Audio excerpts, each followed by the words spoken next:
अस्सलामुअलैकुम बच्चों।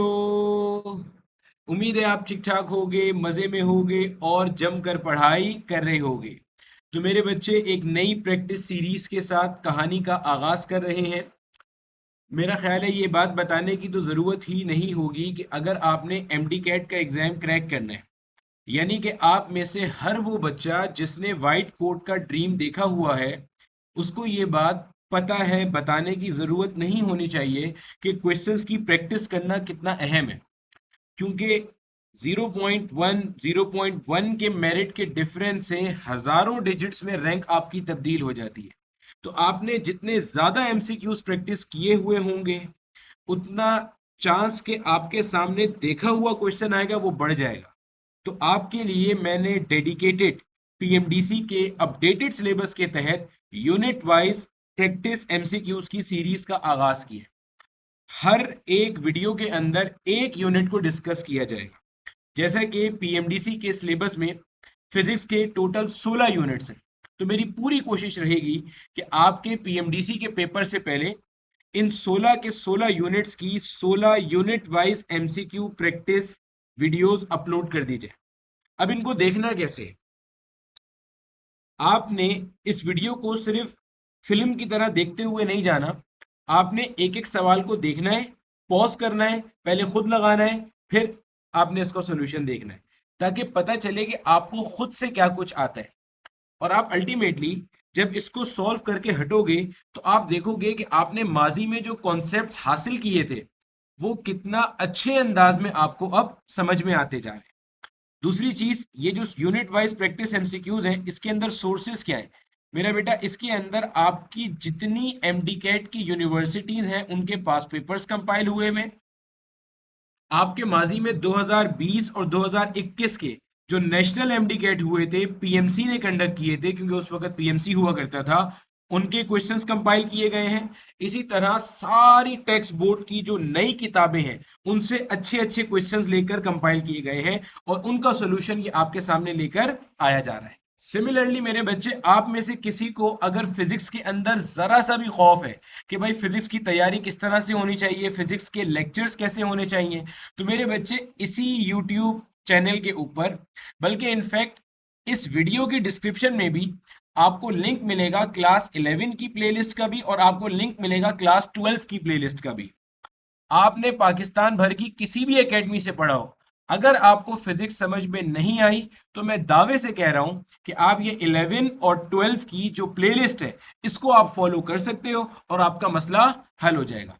अगर फिजिक्स के अलावा आपका मसला और भी सब्जेक्ट्स के अंदर है तो मेरे बच्चे, हमारा क्रैश बैच भी चल रहा है, आप उसके अंदर भी ज्वाइन कर सकते हो। लेकिन अगर सिर्फ फिजिक्स में मसला है तो फिजिक्स के मसले के लिए जो प्लेलिस्ट मैंने यूट्यूब पे अपलोड की हुई है, जिसका लिंक इस डिस्क्रिप्शन में मौजूद है, उससे बेहतर और कोई सोर्स नहीं है। हाँ, अगर आपका और सब्जेक्ट्स में मसला है, आप बहुत सारे टेस्ट देना चाहते हो, आप बहुत सारे फुल लेंथ पेपर्स देना चाहते हो, एक्सपर्ट गाइडेंस लेना चाहते हो, तो उसके लिए आप डेफिनेटली क्रैश बैच या किसी एमडी कैट के बैच की तरफ जा सकते हो। ठीक है मेरे बच्चे, तो शुरू करते हैं। All the very best. Question number one, कहना which of the given has the least coefficient of viscosity. देखो मेरे बेटे, कोफिशिएंट ऑफ विस्कोसिटी से हमें यह पता चलता है कि आसान जबान में कोई सा भी लिक्विड या कोई सा भी जो फ्लूइड है आपके पास वो कितना गाढ़ा है।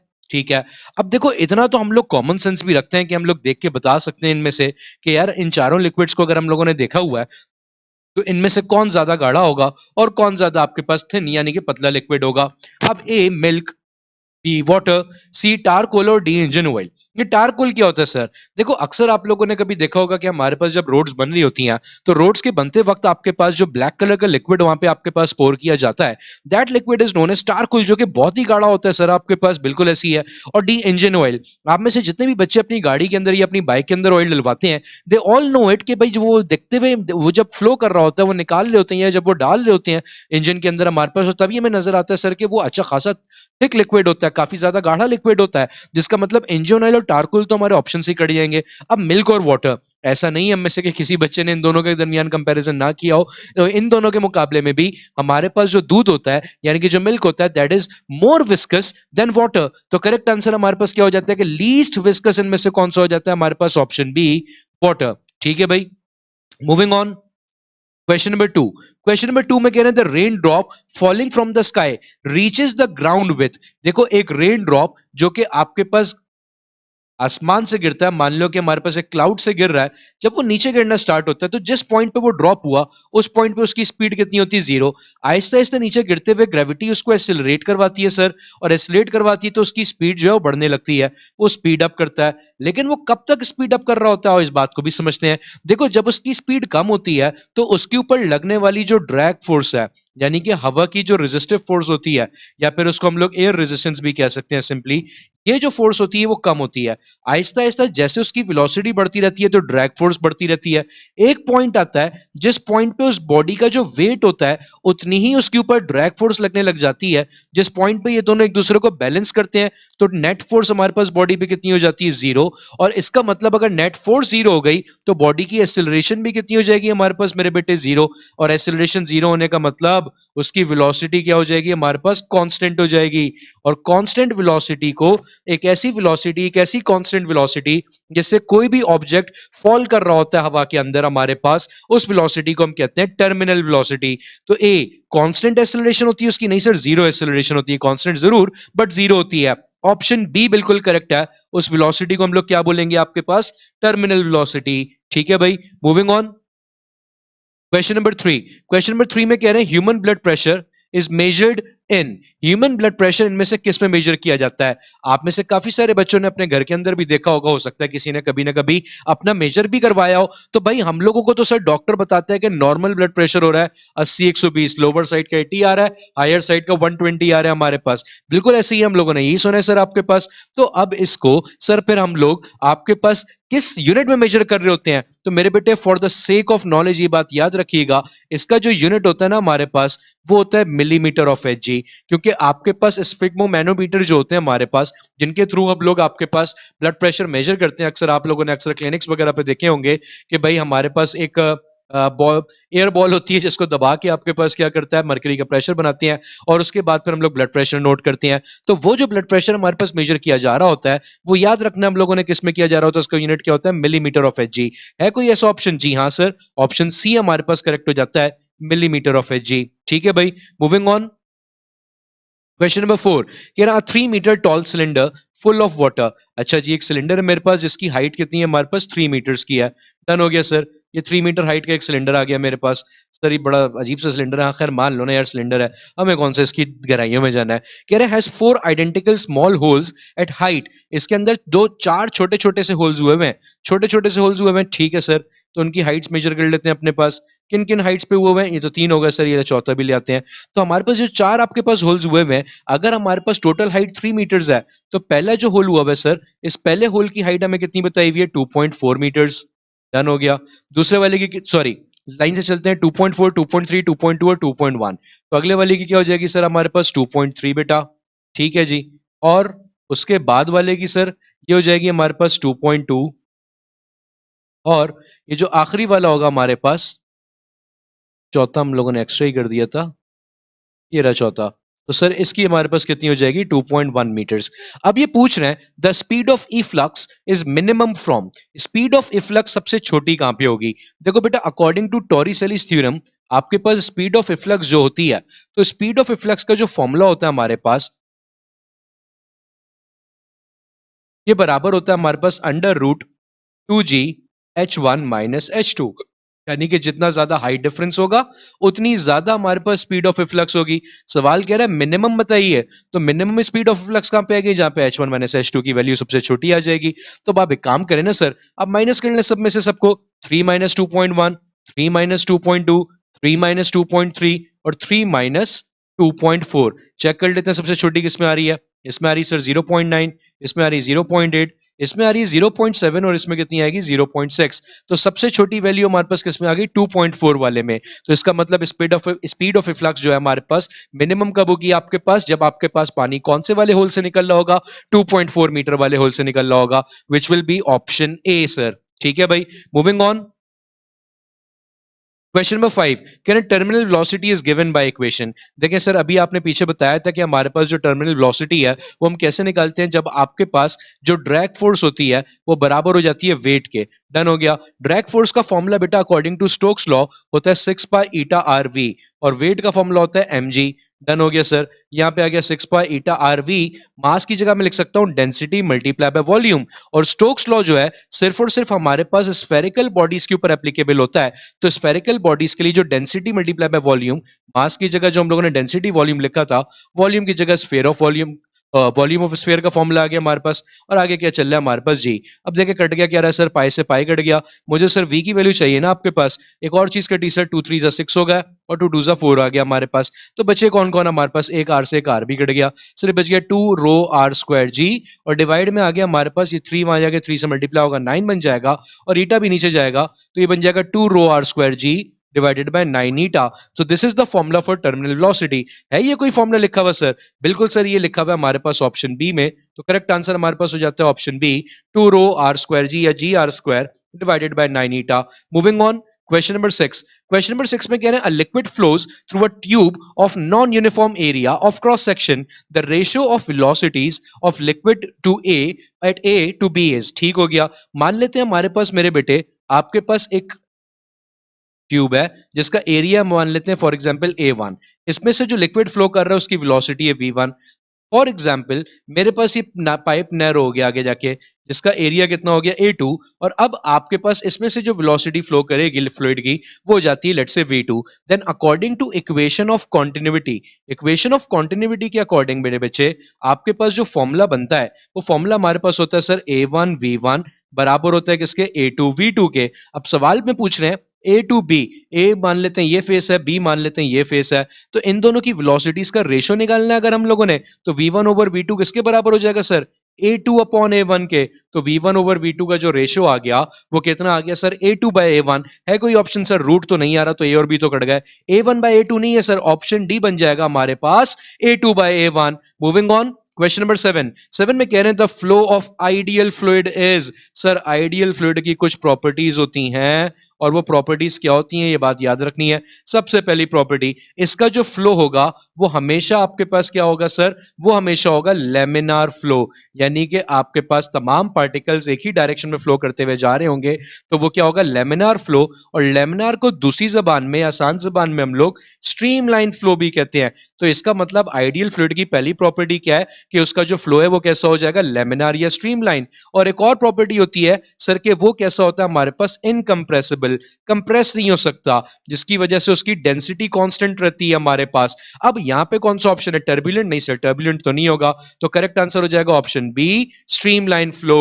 मूविंग ऑन, क्वेश्चन नंबर 8 में कह रहे when fluid is incompressible, sir अभी पीछे आपने बताया था फ्लूइड इनकंप्रेसिबल होता है तो डेंसिटी सेम रहती है। समझना क्यों, देखो अगर मैं फ्लूइड को कंप्रेस नहीं कर सकता, सर वैसे ये डायग्राम थोड़ी सी गलत तरीके से डिफाइन करेगी, थोड़ी अच्छी डायग्राम बनाते हैं, देखिएगा कैसी बनाते हैं भाई। फॉर एग्जाम्पल मैं आपसे कहता हूं एक कंटेनर है, इस कंटेनर के अंदर फ्लूइड डाल दिया और इसके ऊपर अब आप प्रेशर अप्लाई करते हो, तो ये अगर इनकंप्रेसिबल है, इनकंप्रेसिबल मतलब ये पिस्टन नीचे नहीं जा रहा है, इसके अंदर कंप्रेस नहीं हो पा रहा, तो ऐसे केस में हम लोग बोलेंगे, समझिएगा इस बात को मेरे बेटे, अगर ये कंप्रेस हो जाता, अगर ये कंप्रेस हो जाता है तो इसका वॉल्यूम क्या हो जाता, कम। अगर वॉल्यूम कम हो जाता तो डेंसिटी बराबर होती है सर मास पर यूनिट वॉल्यूम के, वॉल्यूम कम हो जाता है तो डेंसिटी बढ़ जाती।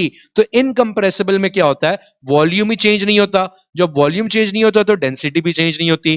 तो इनकंप्रेसिबल फ्लूइड्स कैसे कहते हैं, जिनके अंदर डेंसिटी कांस्टेंट रहती है। तो करेक्ट आंसर क्या हो जाएगा हमारे पास, ए वेलोसिटी कांस्टेंट नहीं सर, बी फ्लो कांस्टेंट नहीं सर, सी डेंसिटी रहती है फ्लूइड की कांस्टेंट आपके पास।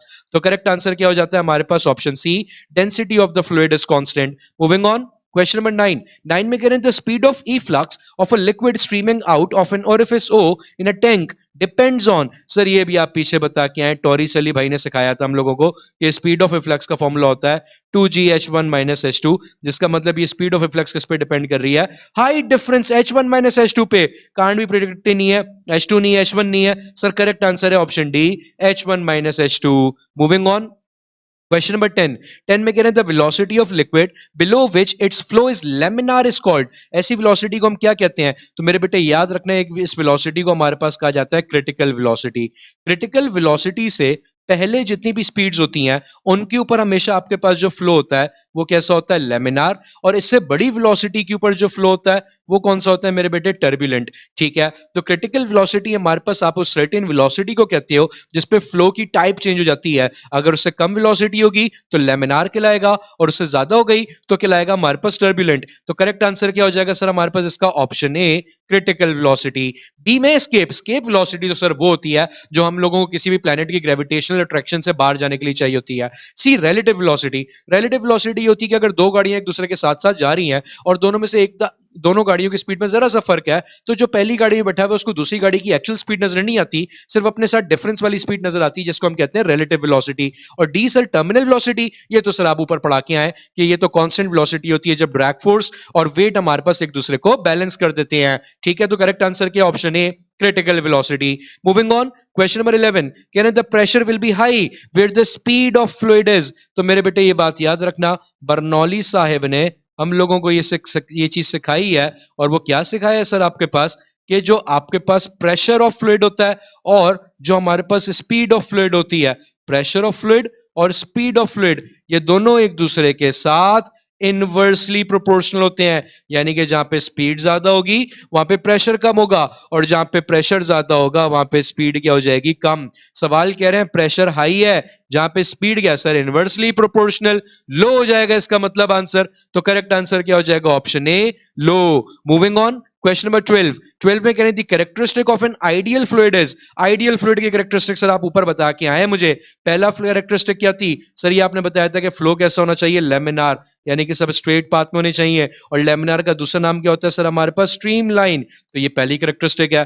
दूसरी सर क्या थी, इनकंप्रेसिबल होना चाहिए, और सर ये भी आप पीछे से कहा के आ गए, इनकंप्रेसिबल का मतलब डेंसिटी चेंज नहीं हो सकती, क्योंकि वॉल्यूम सेम रहेगा हमारे पास, कांस्टेंट रहेगी डेंसिटी। और तीसरी भी एक प्रॉपर्टी थी बच्चों जो मैंने पीछे नहीं बताई थी, वो यहां पढ़ लेती हैं, और वो प्रॉपर्टी क्या है, एक आइडियल फ्लूइड को कंसिडर किया जाता है कि वो नॉन विस्कस होता है, उसकी विस्कोसिटी आइडियली कंसिडर की जाती है हमारे पास कि कितनी होनी चाहिए, 0 होनी चाहिए। ऐसे फ्लूइड को जो कि ये तीन प्रॉपर्टीज रखता है, जो कि एक्चुअलिटी में एग्जिस्ट नहीं भी करता, बट हम उसे क्या कहते हैं मेरा भैया, एक आइडियल फ्लूइड। ठीक है, तो करेक्ट आंसर क्या हो जाएगा सर, स्ट्रीमलाइन भी होगा, डेंसिटी भी कांस्टेंट रहेगी, नॉन विस्कस भी रहेगा। तो करेक्ट आंसर क्या हो जाएगा, option D, all. Moving on, question number 13, 13 में कह रहे हैं speed of E flux can be determined by applying. Sir ये आपने फॉर्मूला तो याद करवा दिया था, पीछे मुझे याद पड़ रहा है आपने नाम भी लिया था इसका, वो नाम हमारे पास क्या था इस थ्योरम का मेरे बेटे, ये बात याद रखिएगा, ये था हमारे पास टॉरिसेलीज थ्योरम। ठीक है, तो करेक्ट आंसर कौन सा हो जाएगा सर हमारे पास, ऑप्शन बी, टॉरिसेलीज थ्योरम। ठीक है जी, मूविंग ऑन, क्वेश्चन नंबर 14, 14 में कह रहे हैं a construction in a pipe reduces its diameter from 4 centimeter to 2 centimeter. ठीक हो गया, अब आपके पास एक पाइप है जिसका डायमीटर रिड्यूस हो रहा है सर, इस जैसी एग्जांपल हमने पीछे भी देखी है, कहां से रिड्यूस हो रहा है, 4 सेंटीमीटर से रिड्यूस होकर कहां तक चला गया सर हमारे पास, 2 सेंटीमीटर तक चला गया डायमीटर। डन हो गया, तो मैं इसको कह देता हूं D1 और इसे कह देता हूं D2। डन हो गया सर। कह रहे हैं where the pipe is narrow, जहां पे नैरो यानी कि जहां पे पतला है, यहाँ पे इसकी स्पीड कितनी है सर, 8 मीटर पर सेकंड है। तो बताएं यहाँ पे कितनी स्पीड होगी, where it is wide the water is speed is. ठीक है, यहाँ पे इसकी स्पीड बतानी है। तो sir according to equation of continuity हमारे पास हमें मालूम है कि A1V1 बराबर होता है A2V2 के। एरिया का फॉर्मूला होता है सर हमारे पास पाई डी स्क्वायर ओवर 4, तो ये हो जाएगा पाई D1 स्क्वायर ओवर 4V1, और यहाँ लग जाएगा सर पाई D2 स्क्वायर ओवर 4V2। पाई 4 तो काट दिए सर हम लोगों ने, आए वैल्यूज पुट करते हैं। तो सर 4 D1 की वैल्यू तो 4 है, 4 का स्क्वायर हो जाएगा 16 V1। D2 की वैल्यू सर कितनी है, 2, 2 का स्क्वायर हो जाएगा 4 V2। सर ये हो जाएगा V4 और सॉरी 4 1 4 4 4 16, तो V1 की वैल्यू आ जाएगी V2 डिवाइडेड बाय 4। V2 की वैल्यू सर सवाल कह रहा है 8 है, तो 8 बाय 4 कितना हो जाएगा सर हमारे पास, 2 मीटर्स पर सेकेंड है ऑप्शन में सर, 16 नहीं है, 32 नहीं है, 4 नहीं है, करेक्ट आंसर है हमारे पास ऑप्शन डी, 2 मीटर्स पर second. Moving on, question number 15, कह रहे हैं if a stream of air is blown under one of the pens of a physical balance in equilibrium then the pen में, अगर हमारे पास एक प्लेन के नीचे देखो, एक फिजिकल बैलेंस है हमारे पास, समझिएगा इस बात को, एक फिजिकल बैलेंस है हमारे पास, ये आ गया सर फिजिकल बैलेंस हमारे पास, ठीक है जी। अब आपके पास समझिएगा इस बात को कि आपके पास फिजिकल बैलेंस यानी कि तराजू के अंदर क्या कर रहे हैं, कह रहे हैं if the stream of air is blown under one of the pains of a physical balance, किसी एक पेन के नीचे हम लोग क्या करते हैं, इसके सामने पंखा लगा देते हैं, उसकी वजह से क्या हो रही है, हवा क्रॉस करती हुई जा रही है वहां से। अब इस पेन के साथ क्या होगा, समझना मेरे बेटे इसको, देखो यहाँ पे पेन के नीचे से स्पीड ऑफ एयर क्या हो जाएगी, ज्यादा। सो सर यहाँ पे अगर स्पीड ज्यादा हो जाएगी तो पीछे आपने बताया था, बर्नौली भाई हमें पढ़ाते हैं कि अगर हमारे पास स्पीड ज्यादा है तो प्रेशर क्या हो जाएगा यहाँ का कम, प्रेशर क्या हो जाएगा हमारे पास लो हो जाएगा। अगर प्रेशर लो हो जाएगा भाई, तो प्रेशर लो होने की वजह से तो सर आपके पास वहां पे लो प्रेशर जो है high pressure, sorry low pressure हो जाएगा, और लो प्रेशर हो जाएगा अगर हमारे पास सर, तो आपके पास हमेशा याद रखिएगा कि आपके पास जो भी बॉडी है, कोई भी ऑब्जेक्ट, कोई भी बॉडी, वो हमेशा हाई प्रेशर से लो प्रेशर की तरफ मूव करती है। तो इस एरिया में जब लो प्रेशर होगा तो ये पेन भी किस तरफ मूव करेगा हमारे पास, सर लो प्रेशर की जानेब, और लो प्रेशर नीचे है तो इसका मतलब ये पेन का मूव करेगा नीचे की जानेब। तो ये पेन कहां चला जाएगा हमारे पास सर, नीचे चला जाएगा। करेक्ट आंसर क्या हो जाएगा, ऊपर, ए नहीं सर, बी कुछ भी नहीं होगा, सर कुछ तो होगा, नीचे जा रहा है। करेक्ट आंसर हो जाएगा ऑप्शन सी, गो डाउन, ठीक है जी। मूविंग ऑन, क्वेश्चन नंबर आ जाता है हमारे पास 16, कह रहे हैं a man standing near a fast moving train may fall, sir ये भी पीछे वाले की तरह है। अगर हमारे पास समझिएगा एक फास्ट मूविंग ट्रेन जा रही है तो वो हवा को अपने आगे से काटती हुई जा रही होती है हमारे पास। अगर एक फास्ट मूविंग ट्रेन हमारे पास कहीं से जा रही है तो वो हवा को जब अपने आगे से काटती हुई जा रही होती है, तो इस बात को समझना मेरे बेटे, अगर वो हवा को काटती हुई जा रही है आपके पास, तो उसके करीब हमारे पास जो हवा होगी वो क्या होगी, हमारे पास ज्यादा होगी, ठीक है। उसके करीब जो हवा होगी हमारे पास वो तेज स्पीड में जा रही होगी, तो यहां पे हवा की जो स्पीड होगी वो क्या हो जाएगी, ज्यादा। अब यहां जो भी बंदा खड़ा होगा वो आपके पास मैक्सिमम एयर स्पीड अपने ऊपर क्या कर रहा होगा आपके पास सर, ऑब्जर्व कर रहा होगा। तो एयर स्पीड अगर ज्यादा होगी तो सर प्रेशर क्या हो जाएगा, कम, और अगर प्रेशर कम हो जाएगा तो ऑब्जेक्ट हमेशा कहां से कहा जाता है सर, उसके पीछे वाले जोन में प्रेशर ज्यादा है, उसके आगे वाले जोन में प्रेशर कम है, तो ऑब्जेक्ट जाता है from higher pressure to lower pressure. हमेशा यह बात याद रखनी है कि ऑब्जेक्ट हमेशा कहां से कहां मूव करती है, या कोई भी आपके पास बॉडी कहां से कहां मूव करती है, from a region of higher pressure to a region of lower pressure. तो ये जो बंदा है ये आगे की तरफ गिरेगा, यानी कि ट्रेन की तरफ गिरेगा। अगर ये ट्रेन की तरफ गिरेगा, इसीलिए मेरे बेटे हमेशा मना किया जाता है कि ट्रेन के ट्रैक के करीब ना खड़े हो, या फिर रेलवे स्टेशन पे आप खड़े हो तो चलती हुई ट्रेन के पास ना खड़े हो, क्योंकि वहां पे जो प्रेशर बनेगा वो आपको उसी की तरफ खींचेगा और आप ट्रेन में जाके भाई एक्सीडेंट भी हो सकता है आपके पास। तो करेक्ट आंसर क्या हो जाता है हमारे पास यहाँ पे, ओवर द ट्रेन, नहीं ट्रेन के ऊपर कहां फेंक रहा है सर, अवे नहीं सर, दूर फेंक रहा होता तो मजे की बात होती, ये करीब खींचता है, तो ये हो जाता है option C, towards the train. Moving on, question number 17, 17 में कह रहे हैं for which position does maximum blood pressure in the body have the smallest value, blood pressure की जो वैल्यू है वो सबसे लोवेस्ट कब होती है, आओ समझते हैं। ए स्टैंडिंग स्ट्रेट, जब एक बंदा हमारे पास कैसा, स्ट्रेट खड़ा हुआ है आपके पास। देखो जब एक बंदा स्ट्रेट खड़ा होता है तो हार्ट हमारे पास तकरीबन सेंटर से ऊपर होता है हमारी बॉडी के, जिसकी वजह से उसको ब्लड पंप करने के लिए आपके पास ग्रेविटी के अगेंस्ट हमारे पास क्या करना पड़ता है, काम करना पड़ता है, जिसकी वजह से उसको ज्यादा लोड लगाना पड़ता है, या फिर हम ये कह सकते हैं कि ज्यादा प्रेशर अप्लाई करना पड़ता है हमारे पास, ठीक है। तो अगर हम लोग स्टैंडिंग पोजीशन में होते हैं तो नॉर्मली स्टैंडिंग पोजीशन में बाकी पोजीशन के मुकाबले में हमारा जो प्रेशर है वो ज्यादा हो जाता है, ब्लड प्रेशर, ठीक है। Be sitting on a chair, जब हम चेयर पे बैठ जाते हैं तो आपके पास थोड़ा बहुत हमारी हाइट का डिफरेंस कम हो जाता है, लेकिन उस वक्त भी हमारे पास चूंकि अगेंस्ट द ग्रेविटी मूव करना है हमारे पास, तो अगेंस्ट द ग्रेविटी मूव करने की वजह से हमारे पास क्या होता है मेरे बेटे, कि अगर हम लोग बैठे हुए भी हैं, अब ये बैठा हुआ कैसे बनाऊं, ये लो बैठे हुए मान लो, ठीक है, तो हमारे पास अगर हम बैठे हुए भी हैं तब भी अगेंस्ट द ग्रेविटी कुछ ना कुछ तो काम करना पड़ रहा है ना उसको, तो तब भी हमारे पास प्रेशर थोड़ा ज्यादा होगा, लेकिन खड़े हुए के मुकाबले में थोड़ा कम हो जाएगा। तभी कहते हैं कि जब ब्लड प्रेशर बढ़ जाता है तो लोगों को बोलते हैं कि भाई आराम करें, लेट जाएं आप। अब लेट जाए, अगर मैं लेट जाऊं आपके पास बिल्कुल ही, तो लेटने से क्या होगा भाई, लेटने से ही होगा हमारे पास बेटा कि लेट जाएंगे अगर आप बिल्कुल, तो लेटने से क्या होगा कि अब आपकी तमाम बॉडी पार्ट्स जो है वो हॉरिजॉन्टली बन चुके हैं, हॉरिजॉन्टल हो चुके हैं। इसका मतलब कि आपके पास ग्रेविटी के अगेंस्ट इतना काम नहीं करना पड़ा हार्ट को, और हार्ट का जो हायर प्रेशर वाला टाइम पोर्शन है या पॉइंट है वो हमारे पास कम होता चला जाता है। तो इसका मतलब हमारे पास सबसे आसान पोजीशन क्या हो जाएगी बेटा, जहां पे हमारे पास जो मैक्सिमम ब्लड प्रेशर की वैल्यू है उसकी स्मॉलेस्ट वैल्यू हमें मिलने वाली है, तो वो हो जाएगी जब हम नीचे जमीन पे लेटे हुए होंगे। करेक्ट आंसर क्या हो जाएगा, ऑप्शन ए स्टैंडिंग, नहीं sir sitting on a chair, sitting on the ground, नहीं सर, सबसे बेस्ट ऑप्शन हो जाएगा लाइंग हॉरिजॉन्टली, कि जब हम जमीन पे लेट जाएंगे बिल्कुल तो तब हमारे पास हार्ट के ऊपर कम प्रेशर बनेगा। और ऐसा होता भी है, ये आपके पास समझ लें रेमेडी भी है, अगर एकदम से आपका हार्ट क्या कहते हैं ब्लड प्रेशर ज्यादा हो जाए तो जमीन पे लेट जाइए, थोड़ी देर सुकून कीजिए, आपका ब्लड प्रेशर नॉर्मल हो जाएगा हमारे पास, ठीक है मेरे बेटे। मूविंग ऑन, क्वेश्चन नंबर 18 कह रहे two fog droplets have radii in the ratio 2:3। ठीक हो गया, एक फॉग ड्रॉपलेट ये आ गया और दूसरा फॉग ड्रॉपलेट आपके पास ये आ गया। इसका रेडियस है मान लेते हैं R1, इसका रेडियस मान लेते हैं R2। इन दोनों के रेडियाई का जो रेशियो दिया हुआ है वो कितना दिया हुआ है 2/3। कह रहे थे terminal velocities are in the ratio. Terminal velocities कहां से निकालें सर? आए निकालते हैं, चलो देखते हैं भाई कैसे निकलेगी आपके पास टर्मिनल वेलोसिटी। तो सर टर्मिनल वेलोसिटी पहले ड्रॉप के लिए डिवाइडेड बाय टर्मिनल वेलोसिटी दूसरे ड्रॉप के लिए। टर्मिनल वेलोसिटी का फॉर्मूला सर आपने पीछे बताया था, होता है हमारे पास 2/9 rho r square g divided by eta. अब यहाँ पे R1 आ जाएगा और दूसरे वाले के लिए आ जाएगा 2/9 rho R2 square g divided by eta. मजे की बात सर डेंसिटी दोनों के लिए सेम है, जी की वैल्यू दोनों के लिए सेम है, कोएफिशिएंट ऑफ विस्कोसिटी दोनों फॉग के ही ड्रॉपलेट हैं तो वो भी सेम रहेगी। 2/9 भी कटा आपके पास। बचे कौन कौन? बच गया VT1 over VT2 is equal to R1 square divided by R2 square. अगर मैं इसको होल स्क्वायर पे ले आऊं तो हो जाएगा R1/R2 का होल स्क्वायर, और R1/R2 तो सर हमारे पास किसके बराबर था 2/3 के, तो ये हो जाएगा 2/3 का होल स्क्वायर जो कि बन जाएगा सर 4/9। तो टर्मिनल वेलोसिटीज का रेशियो कितना आ गया? ऑप्शन बी 4/9 सर हमारे पास करेक्ट आंसर हो जाएगा ऑप्शन बी 4/9। मूविंग ऑन 19 कह रहे हैं water is flowing through a tube of radius r with a speed v if this tube is joined to another tube of radius r/2। ठीक है, एक tube है जिसका रेडियस हमारे पास कितना है r है, इसको हम लोगों ने ज्वाइन कर दिया एक और ट्यूब के साथ जिसका रेडियस कितना हो गया हमारे पास, लेट से r/2 हो गया। कह रहे हैं what is the speed of water in the second tube.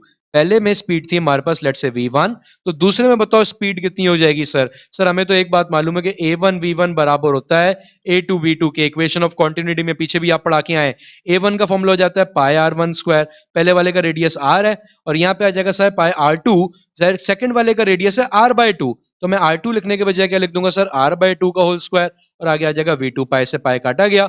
ठीक हो गया सर। अब हमें वेलोसिटीज का रेशियो निकालना है ना सर, तो v1 ओवर सॉरी वेलोसिटी का रेशियो नहीं निकालना भैया, पहले वाले में कह रहे हैं वेलोसिटी v है, दूसरे वाले में बताओ कितनी होगी सर? दूसरे वाले को हम लोगों ने वैसे ही v2 बोला हुआ है तो मुझे v2 की वैल्यू निकालनी है, उसको मैंने v मान लिया। ठीक है, तो ये जगह r square v is equal to r square by 4 v2। ठीक हो गया सर, r स्क्वायर से r स्क्वायर काटा गया, तो सर इस तरह से तो v2 हमारे पास किसके बराबर आ गया 4v के। तो करेक्ट आंसर कितना हो जाएगा हमारे पास 4v है। 4v ऑप्शन में v/4 नहीं, बाय 2 भी नहीं, 2v भी नहीं, सर करेक्ट आंसर हो जाएगा ऑप्शन डी 4v हमारे पास। मूविंग ऑन क्वेश्चन नंबर 20 में कह रहे venturi meter is use to measure. Venturi meter इनमें से क्या मेजर करने के लिए यूज किया जाता है आपके पास? कह रहे हैं the pressure between the two suspended balls with air stream. अगर दो बॉल्स हम लोगों ने सस्पेंड की हुई है इस तरह से, और यहाँ पे हमारे पास मान लो कि हवा गुजर रही है, यहाँ से एयर स्ट्रीम आ रही है, तेज हवा क्रॉस हो रही है यहाँ से, तो आपके पास क्या होगा? इन दोनों के दरमियान जो प्रेशर होगा वो क्या होगा सर? देखिए सर, जब प्रेशर हमारे पास इन बॉल्स के दरमियान से हवा गुजरेगी तो वहां पे आपके पास जब हवा इस बॉल्स को काटती हुई जाएगी तो स्पीड क्या होगी एयर की? ज्यादा। और जहां पे एयर की स्पीड ज्यादा होती है, बर्नौली साहब कहते हैं कि भाई स्पीड और प्रेशर जो है वो इनवर्सली प्रोपोर्शनल है। जहां पे हमारे पास स्पीड ज्यादा होती है वहां पे प्रेशर क्या हो जाता है? कम हो जाता है सर। तो प्रेशर कम हो जाता है, ए ऑप्शन क्या है? इंक्रीज होगा प्रेशर? नहीं सर, बी ऑप्शन सही हो जाएगा, option B decreases. Moving on question number 22 कह रहे हैं the distance between them is, वही वाली बॉल्स हैं, अब इनके दरमियान डिस्टेंस क्या होगा? तो सर जब बाहर वाले रीजन में प्रेशर ज्यादा है, समझिएगा इस बात को, बाहर वाले रीजन में प्रेशर ज्यादा है, अंदर वाले रीजन में प्रेशर कम है, तो हाइयर प्रेशर से बॉडीज का मूव करती हैं लोअर प्रेशर की तरफ, जिसका मतलब ये दोनों बॉल्स एक दूसरे के करीब जाएंगी, तो इन दोनों के दरमियान का डिस्टेंस क्या हो जाएगा सर? कम हो जाएगा। तो डिस्टेंस क्या हो जाएगा हमारे पास? ए इंक्रीज नहीं, option B decreases. Moving on question number 23 कह Stokes law is applicable if the body has dash shape. Sir ये मुझे याद पड़ रहा है, पीछे आपने जिक्र किया था स्टोक्स लॉ के अकॉर्डिंग फ्लूइड फ्रिक्शन का फॉर्मूला होता है 6 पाई ईटा आरवी, जिसमें v जो होती है ये टर्मिनल वेलोसिटी को रिप्रेजेंट कर रही होती है आपके पास। ठीक है, तो मेरे बेटे ये बात याद रखना कि ये जो स्टोक्स लॉ है ना हमारे पास, ये Stokes law is only applicable for spherical bodies falling in viscous medium. ये बात याद रखनी है हम लोगों ने कि इसकी जो लिमिटेशन है स्टोक लॉ की, वो कहां तक हमारे पास वैलिड होती है? स्फेरिकल बॉडीज तक वैलिड होती है। तो करेक्ट आंसर क्या हो जाएगा हमारे पास? ऑप्शन सी स्फेरिकल। ठीक है भाई, मूविंग ऑन 24 में आपसे कह रहे हैं the maximum drag force on a sphere falling with zero acceleration. अगर एक स्फीयर जीरो एक्सेलरेशन से फॉल कर रहा है सर, एक्सेलरेशन जीरो, जिसका मतलब नेट फोर्स कितनी है उसके ऊपर 0। सर नेट फोर्स तो दो फोर्सेस की वजह से लगती है, पीछे भी आपने बताया था, एक वेट होता है और एक ड्रैग फोर्स होती है। अगर टोटल फोर्स 0 हो गई, इसका मतलब ड्रैग फोर्स और वेट ने कैंसिल कर दिया एक दूसरे को, या फिर ड्रैग फोर्स किसके बराबर हो गई है, वेट के बराबर हो गई है। अब आपसे कह रहे हैं कि भाई द मैक्सिमम ड्रैग फोर्स, उस पर ड्रैग फोर्स कितनी निकली है 9.8, तो उसका वेट भी कितना होगा सर, दोनों बराबर हैं, वो भी 9.8 ही होगा। करेक्ट आंसर ए 0 होगा, नहीं सर, करेक्ट आंसर हो जाएगा option B 9.8 newton. Moving on, question number 25। 25 में कह रहे हैं instrument use to detect blood pressure is called. जो बेटा इंस्ट्रूमेंट हम लोग ब्लड प्रेशर मेजर करने के लिए यूज करते हैं वो तो हमारे पास कहलाता है स्फिग्मो मैनोमीटर। वो आपने देखा होगा, अक्सर आप क्लिनिक्स पे जाते हैं तो हमारे पास इस तरह की एक ट्यूब होती है जिसके अंदर हमारे पास मर्क्यूरी फ्लो कर रहा होता है, ठीक है। डॉक्टर क्या करते हैं, एक फुसफुस लगाते हैं, फुसफुस से मुराद कि आपके पास, उनके पास एक इन्फ्लेटेड बॉल होती है, इसमें एयर होती है, उसको वो कनेक्ट कर देते हैं आपके पास आपके एक स्ट्रैपिंग मटेरियल से, जो कि आपके हाथ पे बांधा जाता है। और साथ ही साथ अगर आप देखें तो वो अपना स्टेथोस्कोप भी यूज करती है, और स्टेथोस्कोप को वो आपके पास आपके आर्म पे रख देते हैं जिससे आपकी पल्स सुनाई दी जाती है। तो डिटेक्ट करना है ब्लड प्रेशर। देखो ब्लड प्रेशर आपके पास मेजरमेंट के लिए तो स्पिग्मो मैनोमीटर यूज होता है, लेकिन डिटेक्शन कैसे होती है? अगर आप में से कभी किसी ने ब्लड प्रेशर मेजर किया अपने घर में, क्योंकि अक्सर हमारे पास मेरे जैसे मेरी वालदा के साथ रहता है, तो मैं तो खुद मेजर करता हूं उनका, हम लोगों ने ब्लड प्रेशर मशीन रखी हुई उठा के, तो हम लोग क्या करते हैं मेरे बेटे, जब मेजर कर रहे होते हैं तो इस बात का ख्याल रखना, वो जो स्टेथोस्कोप लगाया जाता है ना कान में, वो क्यों लगाया जाता है? उसको लगाने की वजह ये होती है कि उसके अंदर आपको जो है एग्जैक्टली जिस पॉइंट पे ब्लड प्रेशर हमारे पास उस प्रेशर के बराबर हो जाता है, जिस प्रेशर पे स्पिग्मो मैनोमीटर होता है, तो वहां पे आपको बीट की साउंड्स आती हैं। तो इसका मतलब डिटेक्ट करने के लिए, ब्लड प्रेशर को डिटेक्ट करने के लिए तो मैं स्टेथोस्कोप को यूज कर रहा हूं। समझे इस बात को? तो आपके पास यहां पे मेरे बेटे स्पिग्मो मैनोमीटर तो सिर्फ प्रेशर के डिफरेंस को नोट कर रहा है कि कितना प्रेशर में डिफरेंस आ रहा है, लेकिन स्टेथोस्कोप क्या करता है हमारे पास? Stethoscope is used to detect the blood pressure. ठीक है बेटा, मूविंग ऑन। 26 कह रहा, a raindrop of radius r falls in air with terminal speed v. What is the terminal speed of a raindrop of radius r by 3? Sir अगर radius r है तो उसकी terminal speed का formula हो जाएगा हमारे पास 2 रो r square g divided by 9 ईटा। अब उसकी स्पीड हो जाएगी v डैश, टर्मिनल वेलोसिटी। कब? जब आपने रेडियस छेड़ दिया। कितना छेड़ दिया सर? रेडियस अब हो गया r by 3, तो उस पर स्क्वायर लगा दिया मैंने, और डिवाइड में कौन आ गया हमारे पास 9 ईटा। अब ये जो r का 3 का स्क्वायर है सर, ये 1/9 बन के बाहर निकाल देते हैं, अंदर आ जाएगा 2 रो r square g divided by 9 ईटा। तो सर ये तो आपके पास ओरिजिनल टर्मिनल वेलोसिटी के बराबर था, तो छिड़ी हुई टर्मिनल वेलोसिटी कितनी हो जाएगी? 1/9 टाइम्स हो जाएगी ओरिजिनल टर्मिनल वेलोसिटी के। तो आंसर क्या हो जाएगा sir? v by 9, 6v, 9v, v by 6 कुछ नहीं। क्या आंसर हो जाएगा हमारे पास? Option D, v by 9। Moving on, question number 27। 27 में कह रहे हैं which one is venturi relation. Sir ये अभी आप पीछे लिखवा के भी आए हम लोगों को, तो इस हवाले से तो हमें याद रहना चाहिए। ये वेंचुरी का जो रिलेशनशिप है मेरे बेटे, बनता तो ये आपके पास ऑटोमेटिकली बर्नौली प्रिंसिपल से ही है, मगर ये बराबर होता है P1 minus P2 is equal to half rho v square. So this is the venturi's relationship. Match कर रहा है किसी से? सर जी हाँ, ऑप्शन ए से ही मैच कर रहा है। सर ऑप्शन बी भी आप याद करवा चुके हैं वैसे तो हम लोगों को। ऑप्शन बी जो है ये होती है इक्वेशन ऑफ कॉन्टिन्यूटी, ठीक है। तो ये तो नहीं है, सवाल में पूछा गया। और ये जो ऑप्शन सी लिखा है सर, ये होती है बर्नौली हमारे पास, ठीक है। तो करेक्ट आंसर किस तरह से हमारे पास क्या बन गया? Option A. चलें भाई आगे बढ़ते हैं, मूविंग ऑन। क्वेश्चन आ जाता है हमारे पास 28। 28 में कह रहे हैं the effect of the decrease in pressure with the increase of the speed of a fluid in horizontal pipe is known as. Sir decrease in pressure, increase of speed, speed और pressure एक दूसरे के inversely proportional. पीछे 15 दफा बता दिया sir आपने, ये हमें चचा बर्नौली ने समझाया था। तो करेक्ट आंसर कौन है इसके? बर्नौली ने बताया ये बात। तो करेक्ट आंसर हो जाएंगे option A he sir, Bernoulli's effect कहलाता है ये हमारे पास। मूविंग ऑन, क्वेश्चन नंबर 29 कह रहे हैं to spheres of equal masses but radii r and 2r are allowed to fall in a liquid. The ratio of their terminal velocities is, ठीक है। तो बिल्कुल आपके पास अब सवाल में मेरे बेटे बोल रहे हैं आपसे कि दो स्फीयर्स हैं, उनके मासेस इक्वल हैं, उनकी टर्मिनल वेलोसिटीज का रेशियो निकाल के दिखाओ। रेडियस क्या है सब भाई दोनों के? एक आर है, दूसरे का हमारे पास लेट्स से 2r, ठीक है सर। अच्छा है, निकालते हैं। सर देखिए आपने हमें बताया था कि टर्मिनल वेलोसिटी कब रीच होती है? जब ड्रैग फोर्स जो है वो किसके बराबर हो जाती है? वेट के। ड्रैग फोर्स का फॉर्मूला हम लोगों को स्टोक भैया ने सिखाया था, 6 पाई ईटा आर वी होता है। और वेट किसके बराबर होता है सर? हमारे पास mg के। तो वेलोसिटी, टर्मिनल वेलोसिटी का फॉर्मूला क्या बन जाएगा? mg divided by 6 pi eta r v. आई अब इनका हमारे पास sorry sorry sorry 6 pi eta r आएगा ना बेटा, सिर्फ आर आएगा हमारे पास। ठीक है सर, हो गई गलती, कोई बात नहीं। तो M g upon 6 pi eta r बन जाएगा फॉर्मूला। आए सर अब टर्मिनल वेलोसिटीज का रेशियो निकालते हैं। पहले वाला किसका है भाई हमारे पास, जिसका आर रेडियस है, और दूसरा वाला किसका है, जिसका 2 आर रेडियस है। आए फॉर्मूला क्या बनेगा सर, मास तो सेम है सबके लिए, जी की वैल्यू भी सेम होती है। 6 पाई ईटा तो कांस्टेंट है हमारे पास, यहाँ पे आ जाएगा कैपिटल आर एक वाले के लिए, और दूसरे वाले के लिए क्या आ जाएगा, M G divided by 6 pi ईटा, और यहाँ आ जाएगा सर 2 आर। तो एमजी ने एमजी को काटा, 6 पाई ईटा ने 6 पाई ईटा को काटा, आर ने आर को भी काट दिया, 2 सबसे टॉप पे जाएगा, तो सर ये बन जाएगा 2:1। तो आंसर है 2:1 कहीं पे सर, ए में तो नहीं है, बी में भी नहीं है, सी में भी नहीं है। करेक्ट आंसर हो जाएगा हमारे पास ऑप्शन डी 2:1। ठीक है भाई, मूविंग ऑन। क्वेश्चन नंबर 30 में कह रहे हैं laminar flow usually occurs at speed which are. देखिए भाई सर, आपने ये हमें पहले भी बताया था कि एक स्पीड होती है क्रिटिकल वेलोसिटी या क्रिटिकल स्पीड, उससे छोटी स्पीड्स पे हमेशा क्या होता है आपके पास, लेमिनार फ्लो होता है, और उससे बड़ी स्पीड पे हमेशा क्या होता है, टर्बुलेंट। तो ये बात याद रखें सर, लेमिनार फ्लो हमेशा छोटी स्पीड्स के ऊपर होता है हमारे पास। तो इसका मतलब लेमिनार अगर फ्लो को रखना चाह रहे हो तो स्पीड को क्या रखना पड़ेगा हम लोगों को, कम। कम का मतलब करेक्ट आंसर हो जाएगा सर आपके पास option A low. Moving on 31 में कह रहे हैं two solid spheres of same metal. Same metal का मतलब दोनों की जो डेंसिटी है वो क्या होगी हमारे पास, बराबर होगी सर। ठीक है, कह रहे हैं but of mass m at 8m falls simultaneously on a viscous liquid if their terminal velocities are v and nv, then value of n is। ठीक है सर, आए निकालते हैं, कोई मसला नहीं है, आसान है इसको निकालना, मसला नहीं है हमारे लिए। आए देखें कैसे निकालेंगे। देखिए सर, वैसे अगर मैं आपसे बोलूं मास इसके यहाँ पे लिंक दिया हुआ है, तो मास का जो फॉर्मूला होता है वो तो होता है डेंसिटी इनटू वॉल्यूम। ठीक हो गया, तो सर डेंसिटी इनटू वॉल्यूम अगर फॉर्मूला है तो वॉल्यूम किसका आएगा, स्फीयर का। स्फीयर के वॉल्यूम होता है 4/3 पाई आर क्यूब।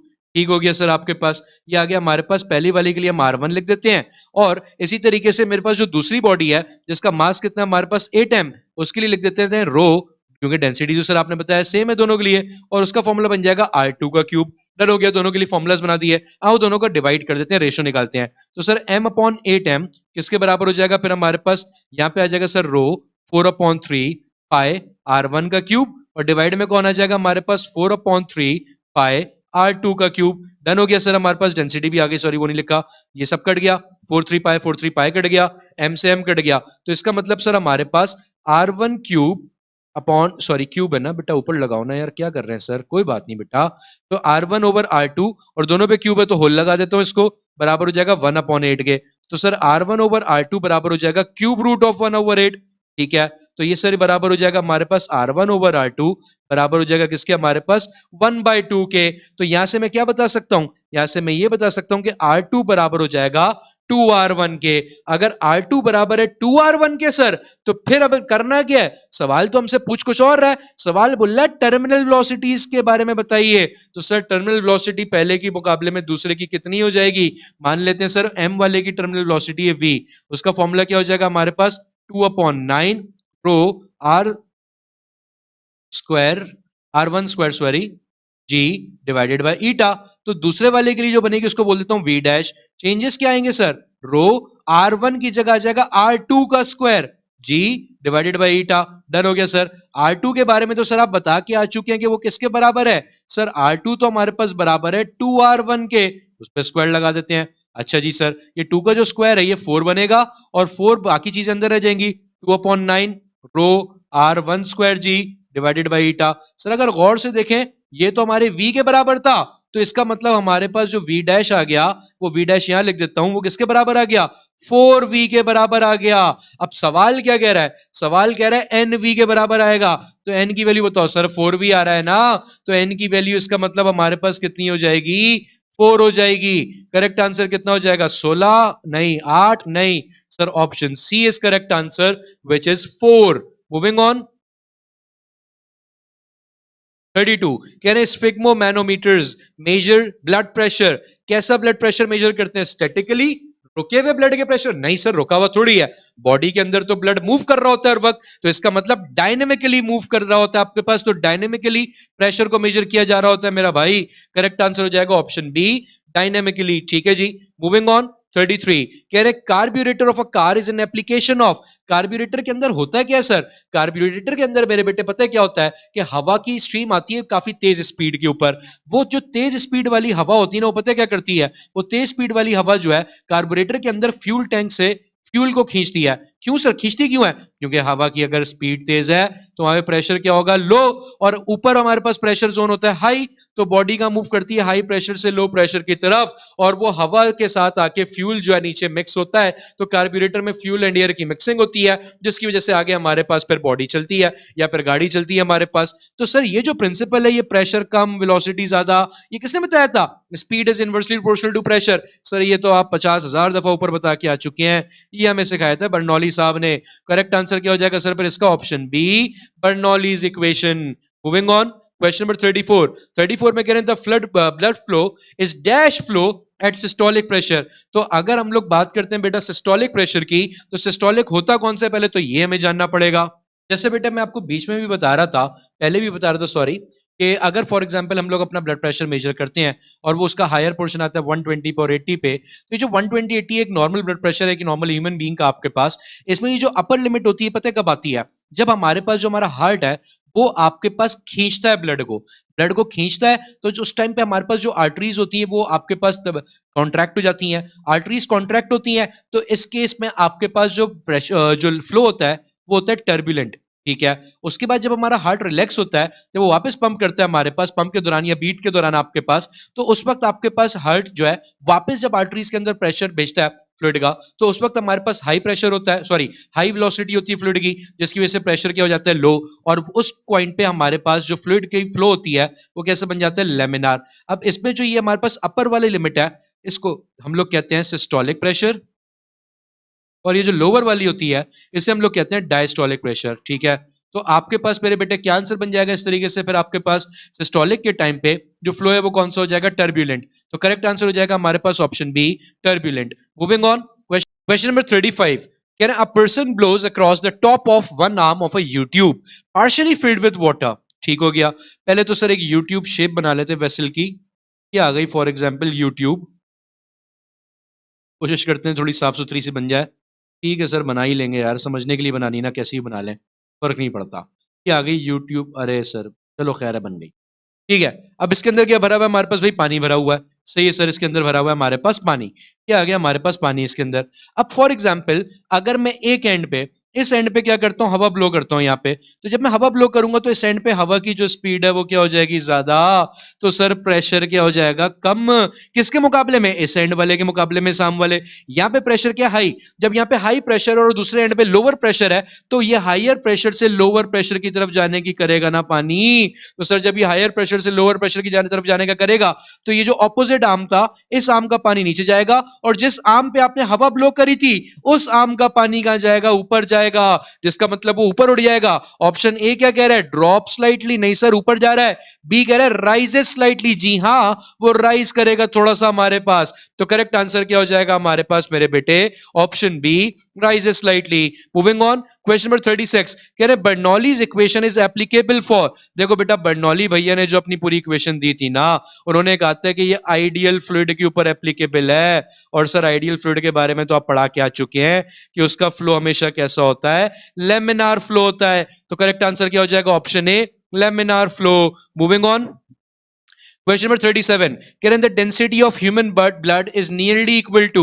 तो मेरे बेटे ये बात याद रखना, आप में से जो बच्चे बायो पढ़ते हैं साथ साथ, तो उनको मालूम होगा कि हमारी ब्लड का जो 70% से ज्यादा का पोर्शन होता है वो किससे कंपोज्ड है? वो हमारे पास वाटर से कंपोज्ड है। जिसका मतलब ब्लड की जो डेंसिटी है वो नियरली किसके बराबर होती है? फिर हमारे पास वाटर के बराबर होती है। तो करेक्ट आंसर क्या हो जाता है sir? Option A, water. Moving on, question number 38। 38 में हमसे कह रहे हैं which term in Bernoulli's equation P plus half rho v square plus rho g h is equal to constant represents pressure. इनमें से प्रेशर कौन है? तो मेरे बेटे याद रखना, ये जो P होता है ना इस इक्वेशन के अंदर, ये हमारा एटमॉस्फेरिक प्रेशर होता है। जी हाँ सर, ये तो मैं मालूम है कि जो हवा का प्रेशर होगा उस टाइम पे वहां पे हो जाएगा।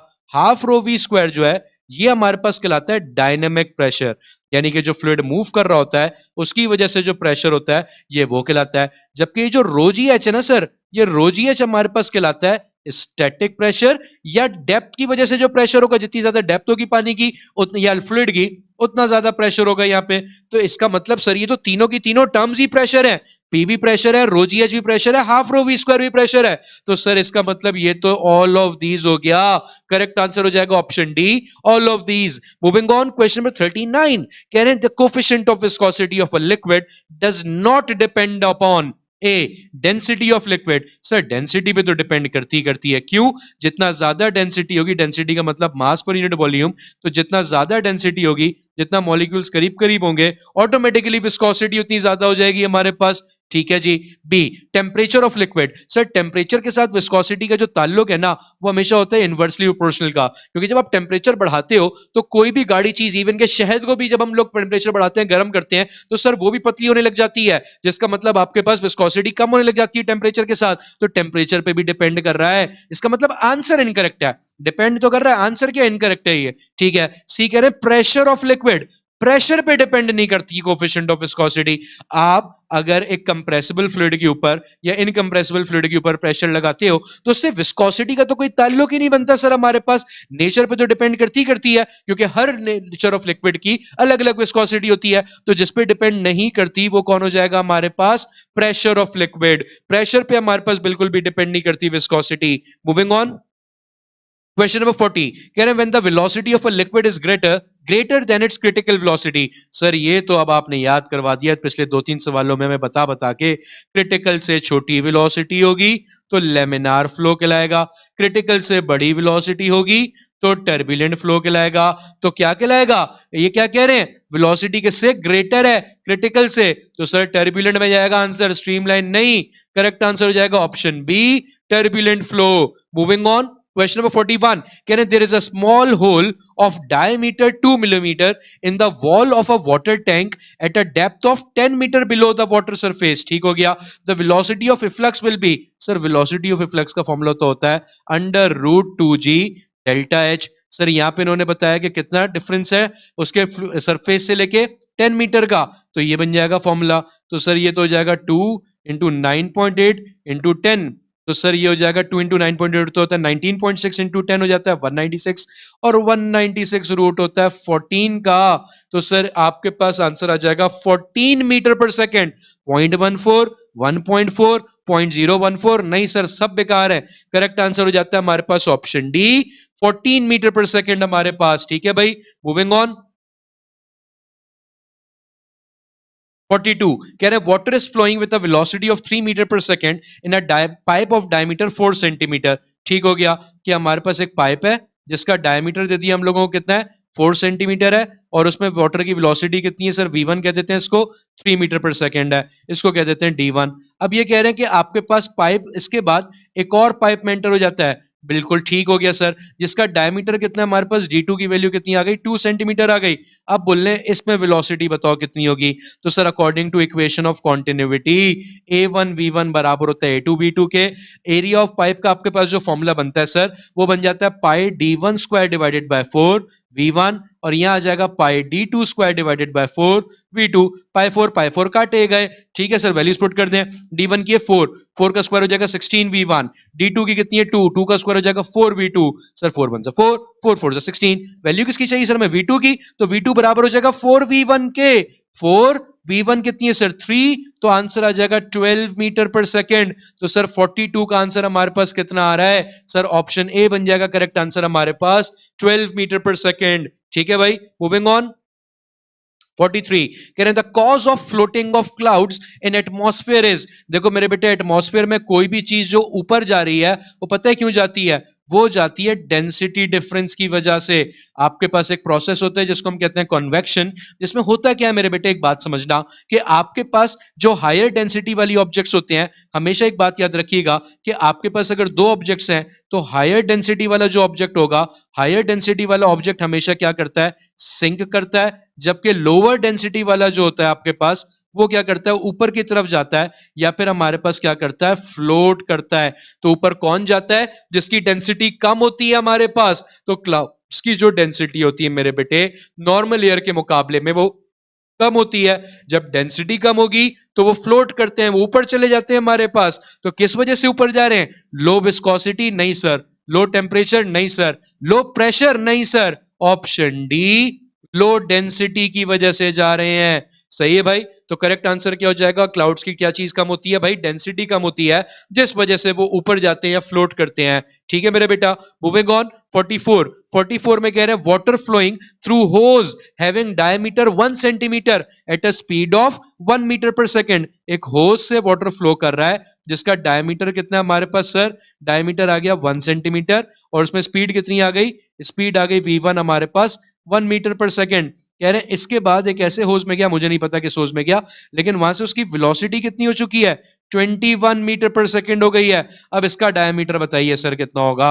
सर ये तो वैसे आप पीछे बता चुके हैं हम लोगों को कि A1V1 बराबर होता है A2V2 के। कौन बताते हैं ये आपको ये सारी चीजें? सर ये वाली चीज तो मुझे इक्वेशन ऑफ कॉन्टिन्यूटी ने बताई थी कि आपके पास ऐसा होता है कुछ। तो A1 का फॉर्मूला हो जाता है pi D 1 square upon 4 V1। A2 का फॉर्मूला होता है pi D 2 square upon 4 V2। Done हो गया। पाई 4 काटे गए।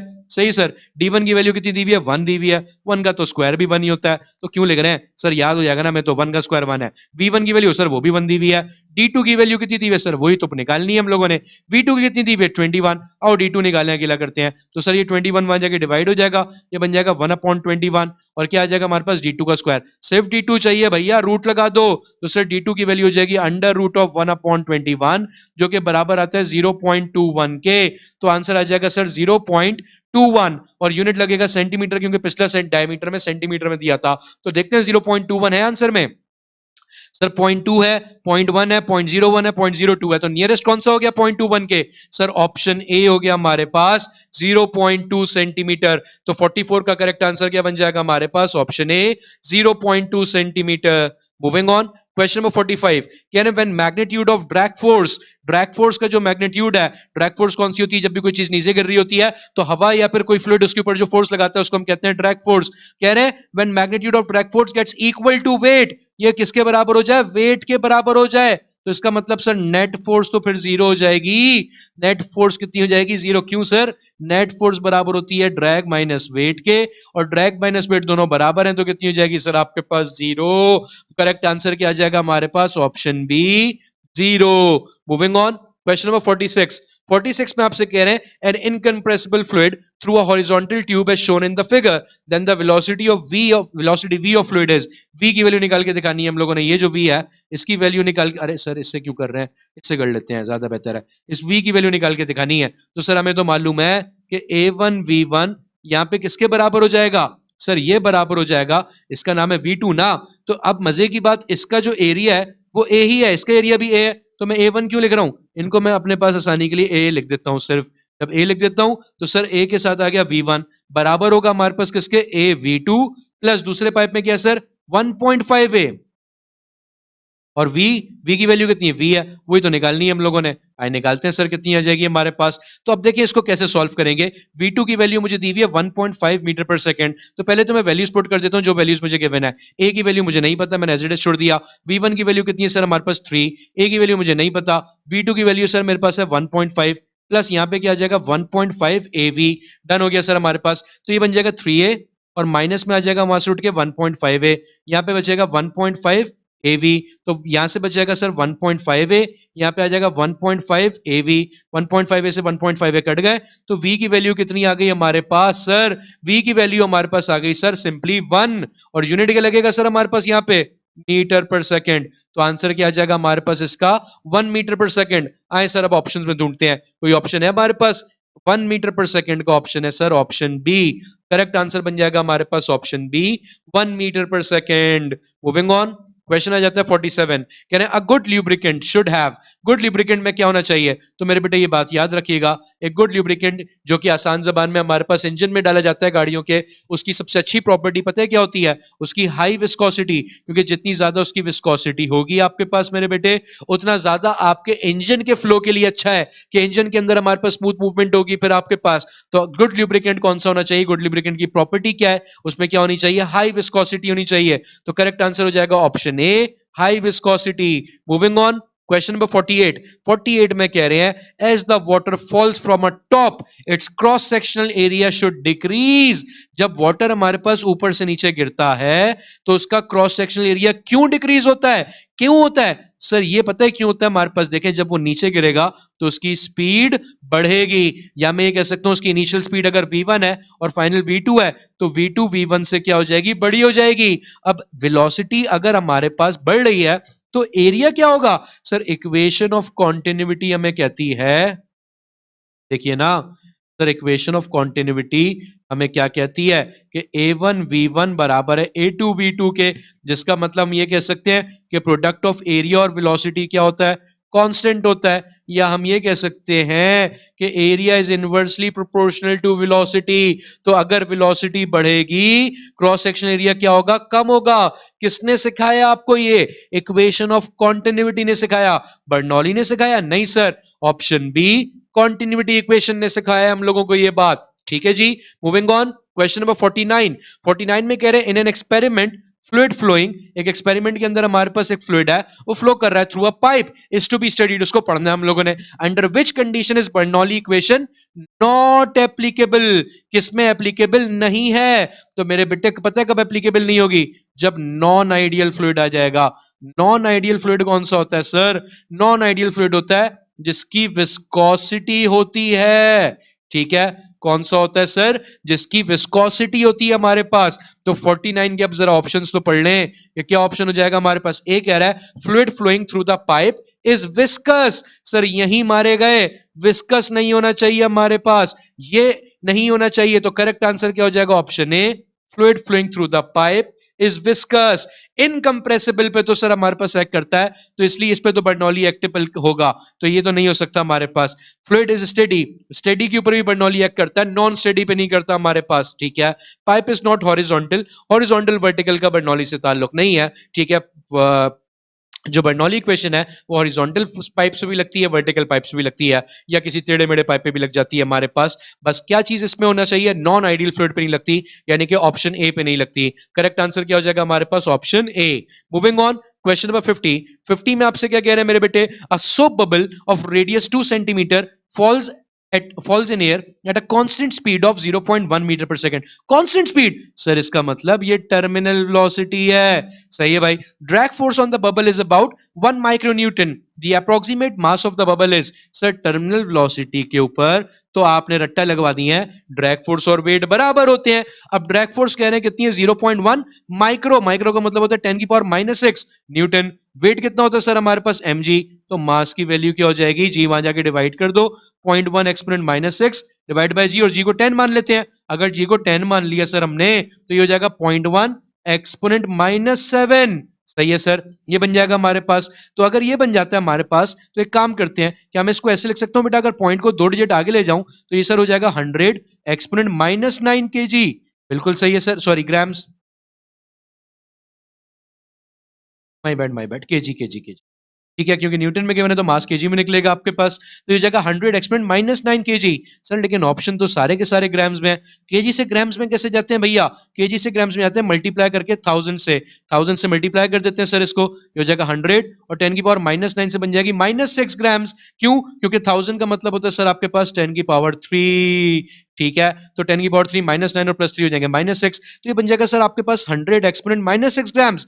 -6 तो होता है माइक्रो, तो ये बन जाएगा सर हमारे पास 100 माइक्रोग्राम्स है ऑप्शन। सर घूमने की जरूरत ही नहीं है, ऑप्शन ए पड़ा हुआ है हमारा आंसर। ऑप्शन ए हो जाएगा 100 माइक्रोग्राम्स। मूविंग ऑन, क्वेश्चन है हमारे पास 51 में कह रहे हैं a rain drop falls near the surface of the earth with almost uniform velocity. Velocity uniform होने लग गई है। वेलोसिटी यूनिफॉर्म होने का मतलब कौन सी हो गई है सर? टर्मिनल हो गई है। और टर्मिनल कब होती है? जब ड्रैग फोर्स किसके बराबर हो जाती है? वेट के। सर ये ड्रैग फोर्स क्या आती है? याद तो दिलाएं भाई। जब हमारे पास आपके पास कोई भी चीज हवा में से किसी विस्कस फ्लूइड में से गिर रही होती है तो वो जो विस्कस फ्लूइड है वो उसके ऊपर आपके पास एक रेजिस्टिव फोर्स लगाता है। ठीक है, वो जो विस्कस फ्लूइड है हमारे पास वो उस पर रेजिस्टिव फोर्स लगाता है, वो उसको नीचे गिरने नहीं दे रहा होता आपके पास। जब नीचे नहीं गिरने दे रहा होता सर तो ऐसे केस में हमारे पास उस मोशन को रेजिस्ट करने वाली फोर्स को हम कहते हैं ड्रैग फोर्स। और वो क्यों होता है? हवा की वजह से होता है। अगर हवा की जगह कोई और चीज होती तो जितनी ज्यादा विस्कस चीज होती उतनी ज्यादा विस्कस फोर्स या उतनी ज्यादा ड्रैग फोर्स लगाती है आपके पास। लेकिन जब वो विस्कस फोर्स वेट के बराबर हो जाती, जब वो विस्कस फोर्स सर किसके बराबर हो जाती? वेट के, तो वेलोसिटी क्या हो जाती है हमारे पास? टर्मिनल हो जाती है। करेक्ट आंसर क्या होगा? A, weight is negligible. नहीं भाई, वेट के बराबर हो जाती है। B, force of surface tension balances weight. नहीं सर, सरफेस टेंशन कहां से आ गई? C, force of viscosity of air balances its weight. Yes, जो विस्कोसिटी ऑफ एयर की फोर्स है, जिसको ड्रैग फोर्स भी कहते हैं, वो बैलेंस करती है वेट को, तब टर्मिनल वेलोसिटी अचीव होती है हमारे पास। मूविंग ऑन, 52 कह रहे in horizontal pipe of uniform area of cross section the pressure falls by 8 newton per metre square. प्रेशर कितना फॉल कर गया sir? 8 newton per metre square fall कर गया। डन है। Between 2 points separated by a distance of 1 kilometre. ठीक है। कह रहे what is the change in kinetic energy per kg. Kinetic energy per kg का मतलब काइनेटिक एनर्जी अपॉन मास निकालना है मुझे of oil flowing through these points. Density यानी कि रो की वैल्यू दे दी आपको। तो बेटा according to Venturi P1 plus half rho V1 square बराबर होता है P2 plus half rho V2 square. इसको सर हम लोग आपके पास बर्नौलीज प्रिंसिपल भी कह सकते हैं। हॉरिजॉन्टल पाइप के ऊपर चूंकि हाइट सेम होती है तो रो जी एच वाला फैक्टर दोनों साइड से कैंसिल हो जाता है, तो बर्नौली फॉर हॉरिजॉन्टल पाइप इस तरह से भी लिखी जाती है। अगर मैं इनको एक तरफ कर लूं सर, तो ये देखें ना क्या होगा आपके पास जब आप इनको एक तरफ कर लेंगे। Just a second. तो ये बन जाएगा सर हमारे पास P1 माइनस P2 और ये हो जाएगा half rho V2 square minus half rho V1 square. Done हो गया सर। तो ये हो जाएगा P1 माइनस P2 को तो डेल्टा P कह सकते हैं। दोनों में से मैं काम करता हूं, हाफ रो को कॉमन निकाल लेता हूं, या बच जाएगा V2 square minus V1 square. Done हो गया सर जी। अब आपके पास सर हमें तो काइनेटिक एनर्जी अपॉन मास निकालना है। सर एक काम करते हैं, काइनेटिक एनर्जी अपॉन मास का फॉर्मुला तो बनाते हैं कि कितनी काइनेटिक एनर्जी में चेंज आ रहा है। काइनेटिक एनर्जी का जो चेंज होता है वो बराबर होता है half mv2 square minus half mv1 square. अगर हाफ m कॉमन निकाल लूं तो ये बन जाएगा half m into v2 square minus v1 square divided mass, mass से मास कैंसिल, तो ये बच जाएगा half v2 square minus v1 square. तो काइनेटिक एनर्जी अपॉन मास का तो formula sir half v2 square minus v1 square के बराबर है। तो ये जो रो है इसको अगर दूसरी साइड पे फेंक दूं तो सर यहाँ पे क्या बच जाएगा? Half into v2 square minus v1 square, जो कि बराबर है kinetic energy per unit mass के। बस अब सर वैल्यूज पुट करें और आंसर निकालें जल्दी से।